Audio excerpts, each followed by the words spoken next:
हो कितें गांव तुका इकूंक दिला आमी ना बाई. हा?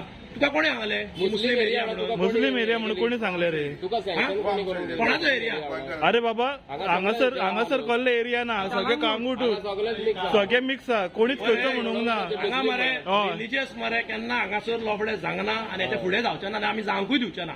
हांगा सगळे रिलीजनाचे लोक रावता पिसफुली. गोंया मरे फेमस आहा पीस कोल्या न्हू. आतां तुमचे वाले मरे गोंयकारूच आतां म्हणचे पडटा तुजे वाले गोंयकार आनी थोडे हे पळय भायले आतां येयल्ले हांगासर खंयचे भायले गोंया भायले आनी हांगासर पळय ते ही गली ती हे नांव हांगा चलचें ना. हांगा फकत कलांगुटान आहाय तूं कलांगुटूच आसतलें आनी गोंयांत आसतलें. तुमकां जाय ती एरिया तुमकां जाय ती गली आशिना. आयकलें मरे ना ताका आतां एपोलॉजी घेवंक लाय. सांग मरे लोकांक तूं दोपरार राव आनी सांग. दोपरार राव आनी सांग. दोपरार राव रे. तू दोपरार राव रे. हय राव रे. सेंटिमेंट हट केलाय मरे लोकांचे तुही. आणि चांगले बोलतो. अरे आमकां येणार रे.